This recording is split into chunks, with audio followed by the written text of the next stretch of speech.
Hawak kamay tayo para sa pagkasenso.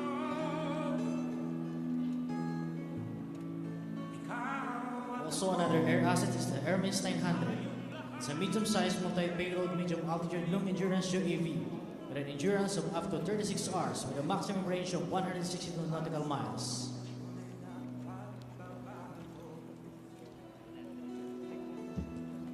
The acquisition of these air assets boasts the Philippine Air Force to be more capable and credible Air Force responsive to national security and development. Congratulations to the Philippine Air Force and to the whole Armed Forces of the Philippines.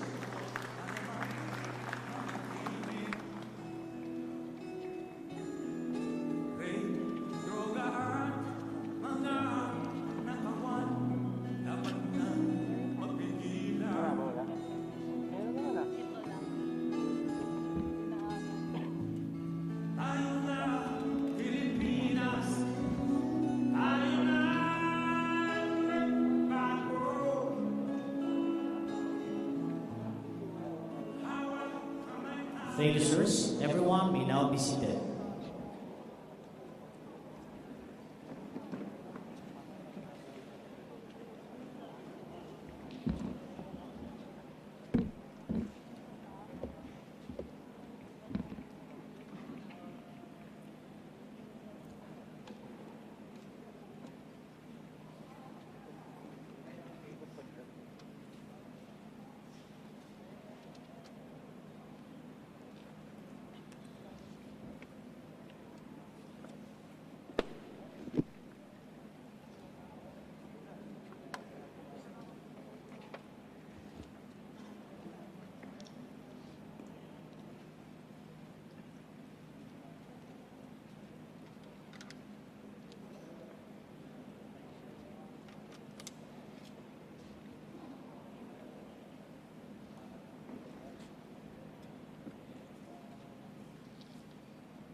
baliwala na no?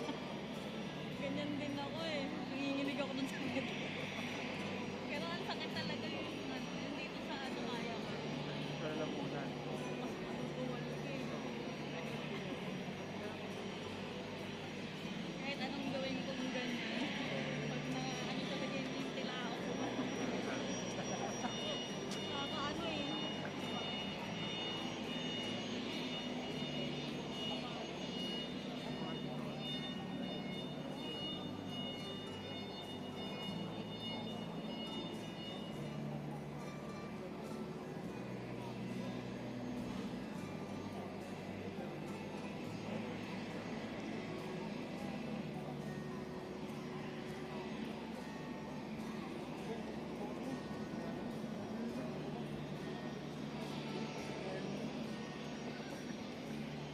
Kailan ba yun? Talayan.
Ako dito.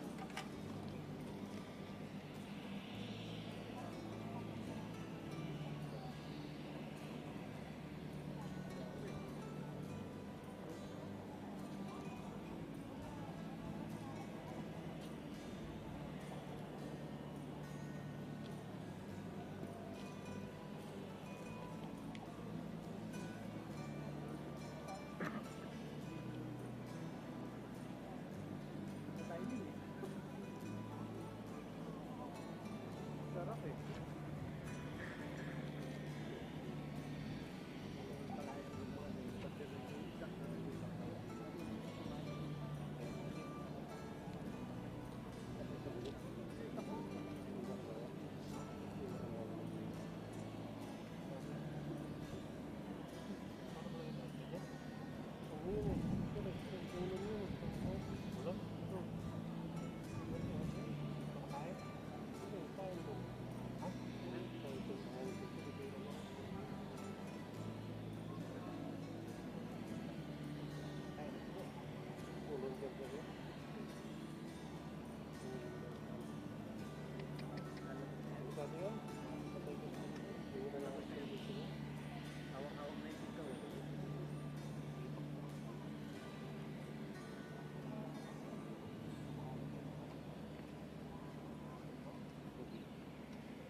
Ladies and gentlemen, once again, the President of the Philippines and the Commander-in-Chief Armed Forces of the Philippines, President Rodrigo Roa Duterte.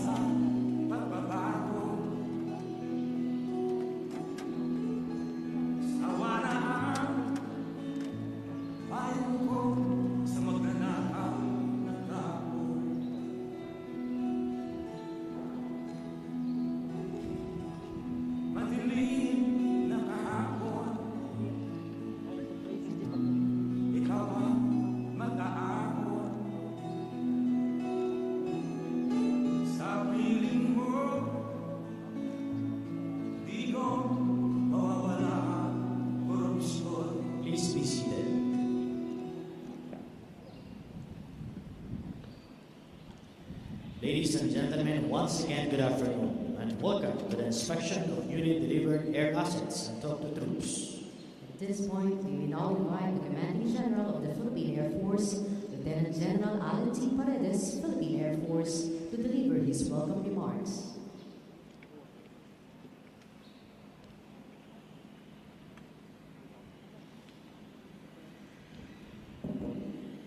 Let me first greet our guest of honor and speaker, President Rodrigo Roa Duterte, our Commander-in-Chief and President of the Republic of the Philippines.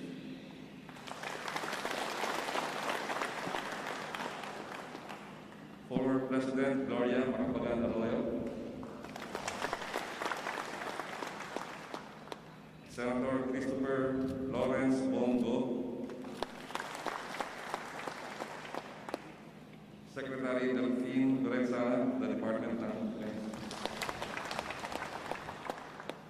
Lieutenant General Cirilitos Bejanda, Chief of Staff, Armed Forces of the Philippines, and Medal of Valor Award.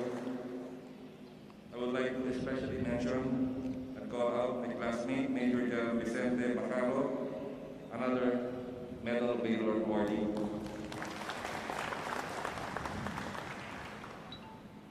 Local government officials, other officials, general officers, men and women of the Philippine Air Force, ladies and gentlemen, good afternoon. Welcome to the inspection of our brand new air assets. Last year has been a tough year for all of us, but with the grace of God and the unending support of the President and our Secretary of National Defense, our vision to become a credible and capable Air Force is progressively coming to fruition. Proof to that is that we have been getting continuous delivery of air assets. From last year, for example, up to this week, you can see them here in front of the hangar.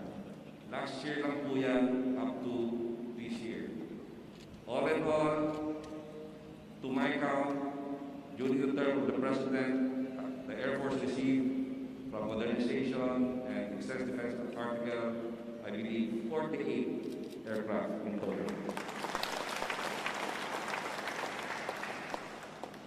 As we are fired up to fly these new air assets, let us look forward to the inspiring words of our guest of honor that will surely set our hearts and spirits ablaze so that we can continue to pursue our mission with diwa, galing, at malasakit. It's therefore my honor and pleasure to welcome our Commander-in-Chief, President Rodrigo Roa Duterte, Senator Christopher Lawrence Bongo, Secretary of National Defense, Delphine Lorenzana, Chief of Staff of Armed Forces of the Philippines, General Bejana, and all of you who are present today. Tunay na nakaka-proud at nakakataba ng puso isiping ito na po ang inyong Air Force ngayon. Again, my warmest welcome to everyone. Thank you, sir. We shall now proceed to the ceremonial distribution of food packs.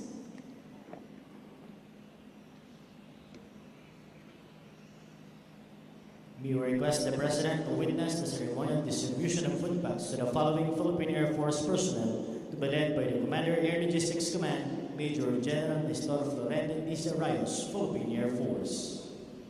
The following personnel will receive the food packs: Lieutenant Colonel Teresita V. Nagua, Medical Corps;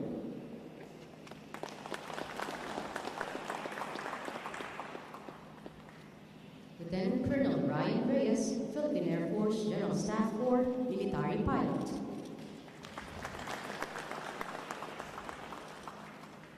Major Sarah P. Padua, Nurse Corps;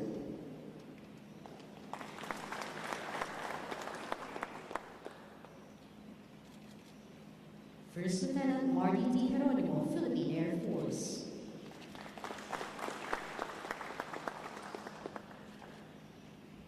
First Lieutenant Violi L. Alivio, Philippine Air Force;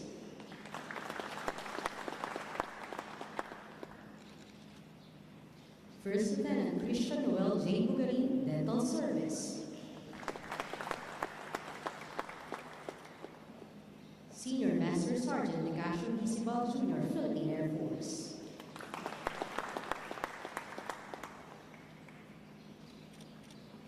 Technical Sergeant Alberto S. Mendoza Jr., Philippine Air Force.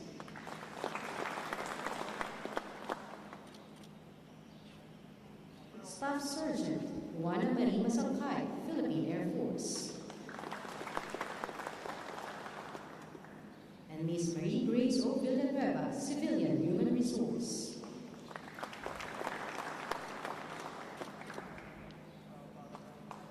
Thank you, sir. Please be seated.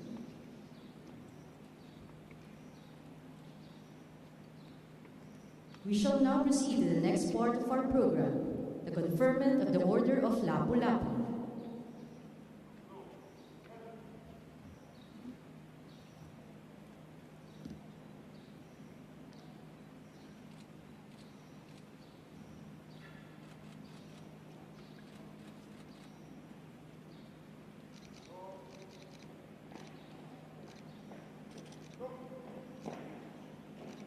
We call on the Presidential Protocol to read the citation. Itinatag ang Orden ng Lapu-Lapu noong taong 2017 at iginawad ng Pangulo ng Pilipinas bilang pagkilala sa pagiging huwaran sa paglilingkod ng mga opisyal at kawani ng pamahalaan. Gayon din ang mga pribadong individual sa pamahalaan dahil sa maringal na pagpapasulong o advokasya ng Pangulo, gaya ng pagpapakita ng kagitingan at kabutihang nagpamalas ng kahangahangang paglilingkod at katangi-tanging ambag sa bansa. Iginawad ang Orden ng Lapu-Lapu ranggong pamagi sa mga opisyal at kawani ng pamahalaan at pribadong individual na nagkaloob ng kahangahangang paglilingkod o nagpamalas ng katangi-tanging ambag sa ikatatagumpay na gawain sa alinsunod o pagpapalawig o advokasya ng Pangulo. May we call on the Chief of Staff, Armed Forces of the Philippines, Lieutenant General Cirilito E. Subihana, for the conferment of the Order of Lapu-Lapu.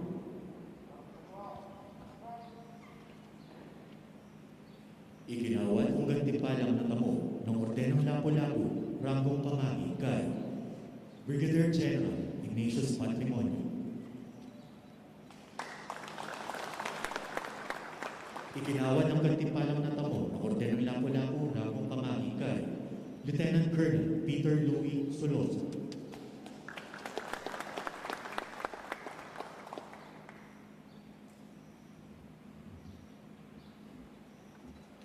Iginawad ang gantimpalang natamo ng Orden ng Lapu-Lapu ranggong pamagi kay Major Zero Poblacion.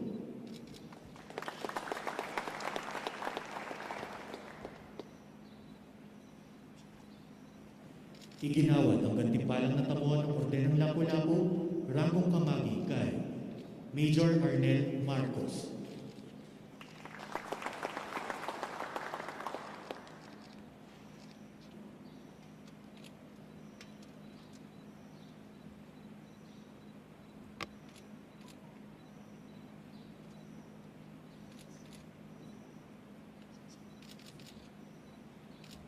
Iginawad ang gantimpalang natamo ng Orden ng Lapu-Lapu ranggong kamagi kay Lieutenant Aris Guntas. Iginawad ang gantimpalang natamo ng Orden ng Lapu-Lapu ranggong kamagi kay Captain Jovi Perater. Iginawad ang gantimpalang natamo ng Orden ng Lapu-Lapu ranggong kamagi kay Technical Sergeant Alvin Amode.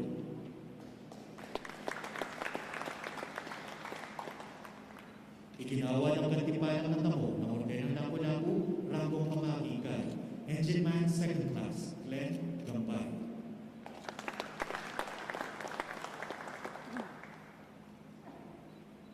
Iginawad ang gantimpalang natamo ng Orden ng Lapu-Lapu ranggong kamagi kay Corporal Mark John Atornato.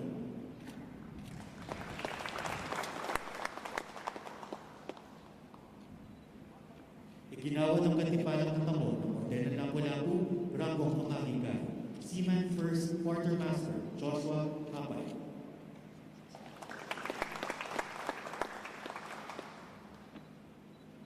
Iginawa ng katipalang natamo ng Orden ng Lapu-Lapu, Rangong Kamagi kay Corporal Lionel Essential.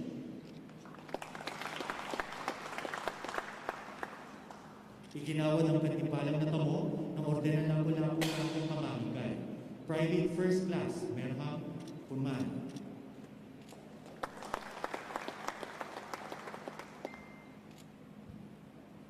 Iginawa ng katipalang natamo ng Orden ng Lapu-Lapu, Rangong Kamagi kay Private First Class Basilio Tago.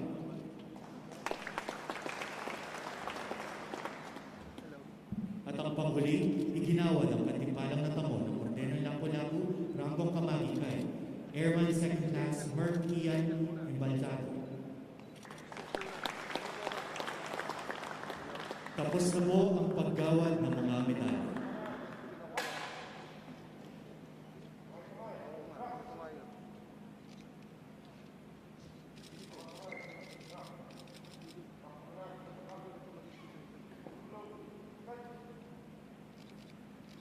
Thank you, sir.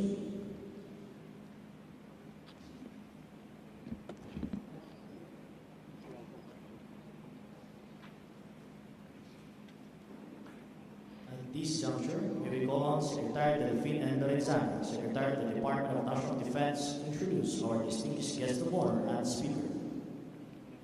Ladies and gentlemen, the President of the Republic of the Philippines, President Rodrigo Roa Duterte.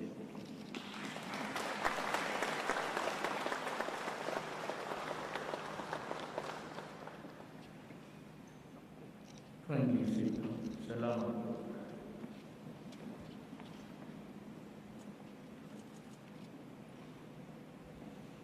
Former President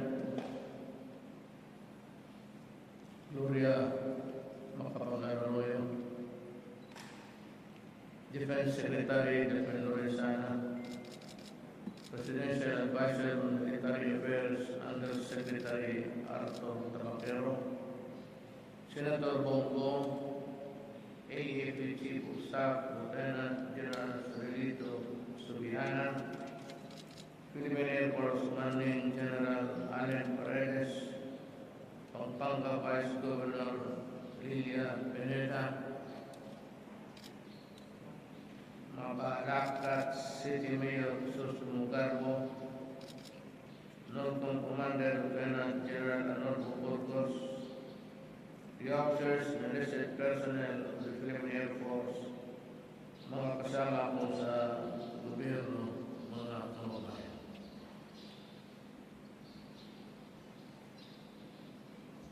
How beautiful it is to look at the sky at dusk and to think that we control our skies in our country. I am almost tempted to talk extemporaneous, but alam mo bang kami mga politiko, pag buo kayo bunga matagal matapos, and have to go home to Davao now, because I have to fulfill and engage with them.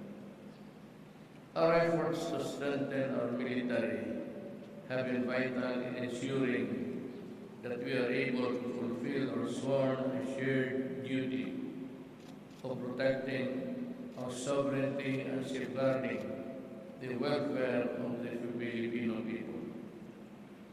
I am just glad to join all of you today as we laud the many accomplishments of our men and women in uniform who have consistently shown dedication and excellence in serving our motherland.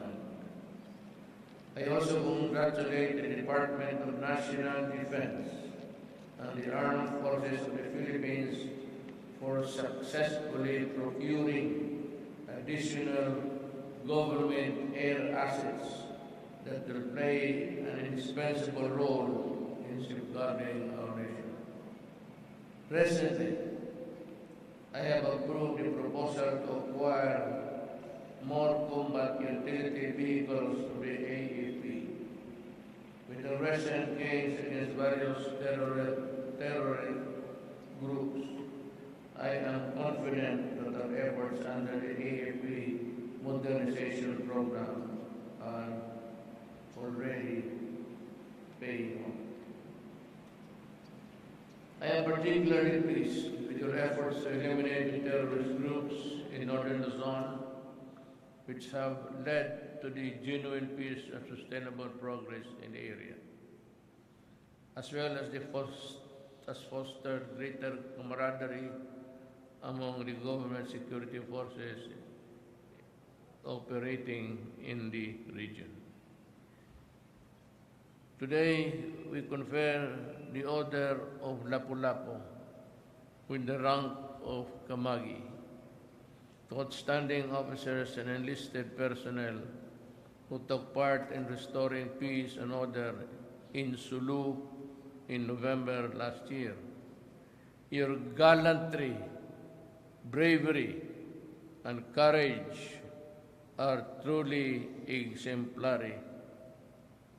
Alam mo, hindi lahat Pilipino, not really to derogate or raise, but mahirap itong trabaho na ito. You stare eyeball to eyeball with death. You know, I was just about 16 years old when I took my solo flight. I accumulated along the years of about 800 hours. Ang gipraktisan lang ho namin ay yung L4, the World War II vintage spotter plane, the L4, and when I stopped, I was flying the Super Cub. I hope that your fellow soldiers will look up to you as a source of inspiration and strength, especially when it is their turn to face the battlefield.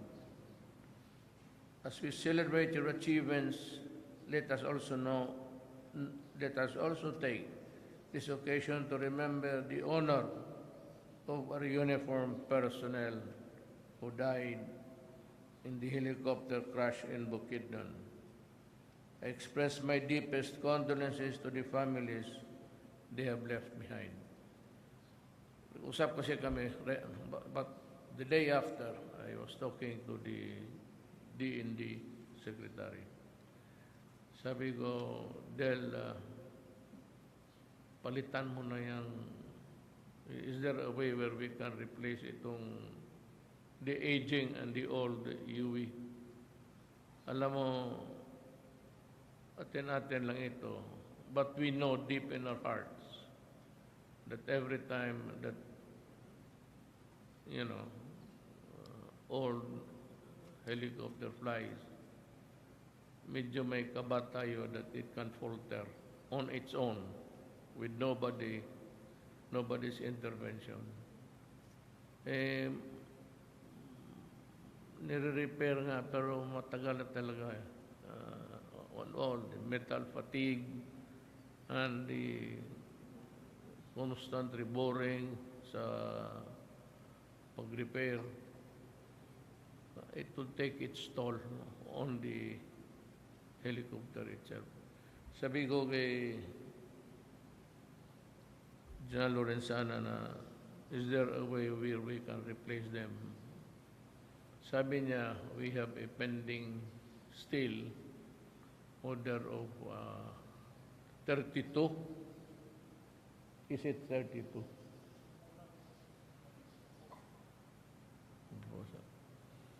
Well, I can buy more or less. Madagdagan ko ng 5 yan o 6 before I go. Pero I cannot give you the entire 32. It will be spread along a number of years. But maghanap ako na magdadagan ko ng mga baski 5 and to phase out UE. Gaganda-ganda ng Black Hawk. Puro, alam mo ganito yan. Nandito si Chief of Staff. Ang problema ko kasi, whenever I read my briefer every night, ang una kong tinitignan yung mga sundalo kong nasawi. And of course, the wounded. And it grieves me deeply to realize that we can improve on this in terms of fighting capability and the airworthiness of yung sabi ko na kailangan talaga mapalitan na to. I mean, it has come to age for retirement. Hindi na talaga pwede. So, it could be an insertion of the troops or a transport or whatever humanitarian runs that you have to make. Itong mga bagong madagdagan lang naman sana. Hindi itong pwedeng na ganito lang kasi bugbog ito. Pag bugbog ang equipments mo, medyo alanganin rin tayo. So, kung madagdagan ng 32 yan, that would about maybe complete really the requirements, the standard minimum requirements of a working Air Force.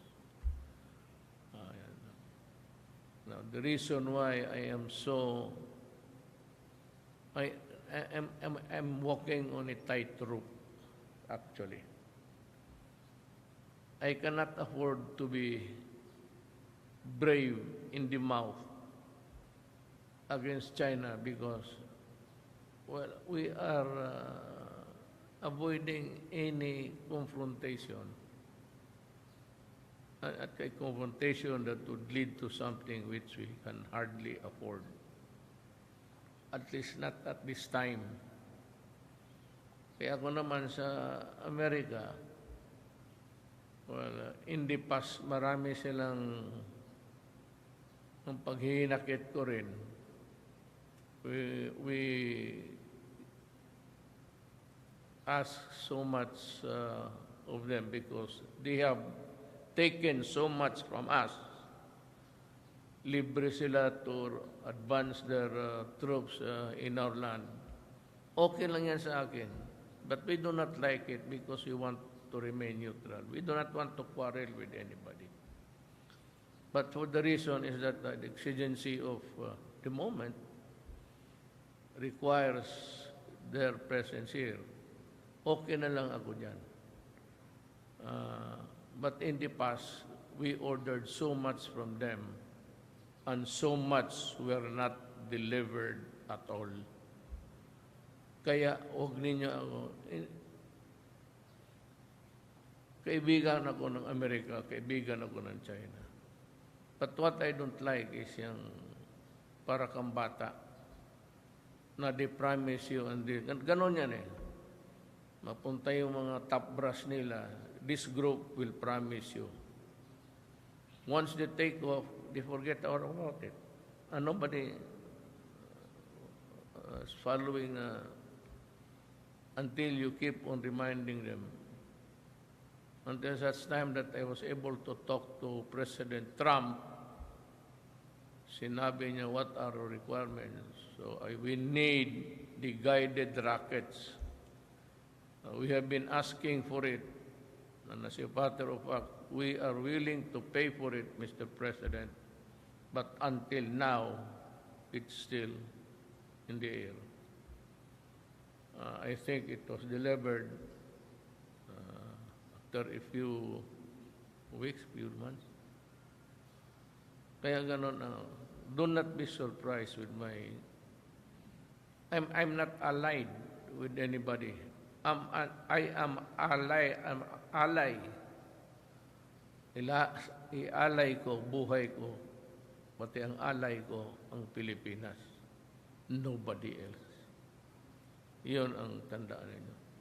Kung marinig niyo ako, it's the game here is geopolitics. the theater is really geopolitics. So ako naman, I'm just hold on my salita ko, not really to seriously offend. But sinasabi ko sa kanila na hindi pwede ito. I would like to put on notice if there's an American agent here that from now on, you want the visiting forces agreement done, well, you have to pay. It's a shared responsibility. But your share of responsibility does not come free. Because after all, when the war breaks out, we all pay. You, kami, we're nearest to the garrison. There were a lot of arsenals of the Chinese armed forces. Yun lang, kaya makita mo minsan suplado. Suplado talaga ako. When I deal with them, talagang nagiging suplado ako. Simply because of past and the pinaka-past until now, kung hindi mo makausap mong presidente. Dito ngayon wala akong, I don't expect anything. It's different when it is the Republican and a Democrat. The Democrat, yung migration, they are allowing migration left and right. But that is their problem. Ang Amerika naman is war hawks talaga sila. But at least, inaano tayo. Nilalagay lang sa back burner yung mga samaan ng loob. So when the opportunity came and I talked to President Trump, sabi ko talaga sa kanya, we're hoping for that, we've been promised, until now, it's still kaput. And I hope that the Americans would take notice of that. But their nearest possible inconvenient outpost would really be the Philippines, the eastern side, and Palawan. Kaya tandaan nila yan. I hope they would understand that we are nearest to a theater of war. Ang banatan dyan, it would be submarines and aircraft carriers and all. Madadamay talaga tayo. I do not want to participate in any adventure of that kind if I can help it. I am not against the Chinese, neither am I hindi ako pro-American. I am just a Filipino government worker working for the interest of my country. As we celebrate your achievements, let us take this occasion to remember and honor our uniformed personnel, I'm reading it right, and the others who have died in the battlefield. Nung pumunta ako ng just give me about a little. Nung pumunta ako ng Hulo, nung namatay needlessly, useless yung kamatayan ng binumba. Suma talaga ang loob ko. Nakita ko yung kalahating katawan ng sundalo. So sabi ko kay Bongbong, punta tayo. Sabi niya, delikado naman yan. Panahon na natin. Pati tayo, doon tayo matatapos, di doon. That's about the journey of life. Punta ako. But totohanan yan, it might really have looked corny. Hilas sa Bisaya. Corny yan sa corny of hilas. But I did it purposely to honor Ang sabi ko lang doon, when I kiss the ground, hindi ka malang nakapagdasal baski isang salita. Not even to mention the name of God. Kaya hinalikan ko yung lupa sa asar ko na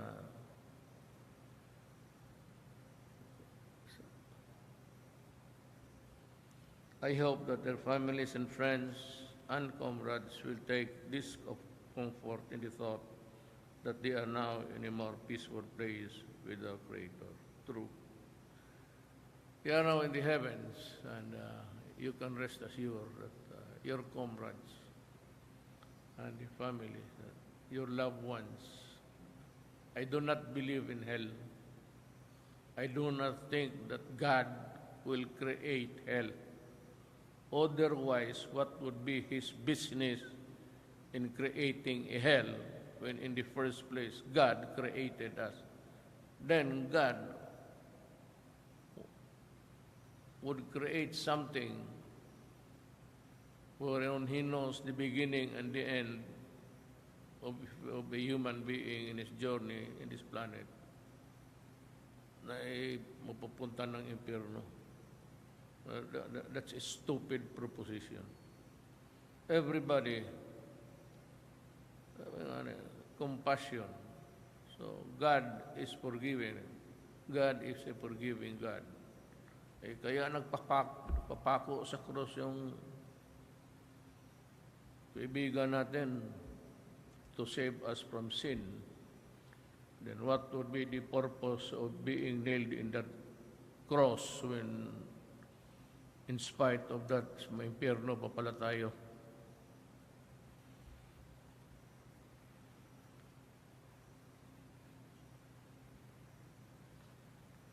On this note, allow me to convey the love and respect of a grateful nation.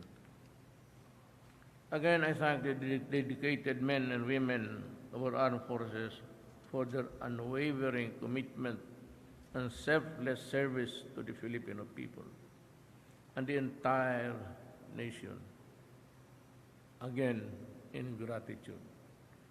I assure you that this administration will remain steadfast in doing our best to ensure, to improve the welfare of the families of those who have gone ahead. Lahat naman tayo pupunta down, whether in the service or outside, then we will see each other there. Do not believe in hell. Have taken an issue with that, with my religion. It does not make any sense at all. Together, let us remain partners in protecting the life and liberty of all Filipinos and the sovereignty of our nation. Maraming salamat po. Thank you very much, President Rodrigo Roa Duterte, for gracing this momentous event. We are very honored with your presence. Let me salute all of you. Yes, sir. Once again, ladies and gentlemen, the President of the Philippines and the Commander-in-Chief, Armed Forces of the Philippines, President Rodrigo Roa Duterte.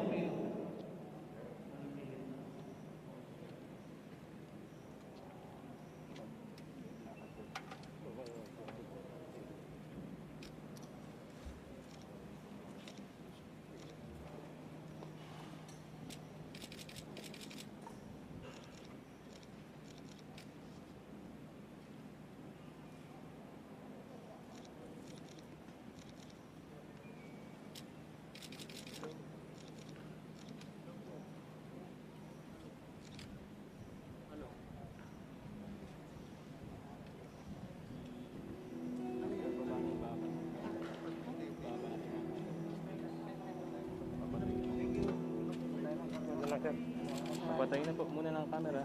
Kuya.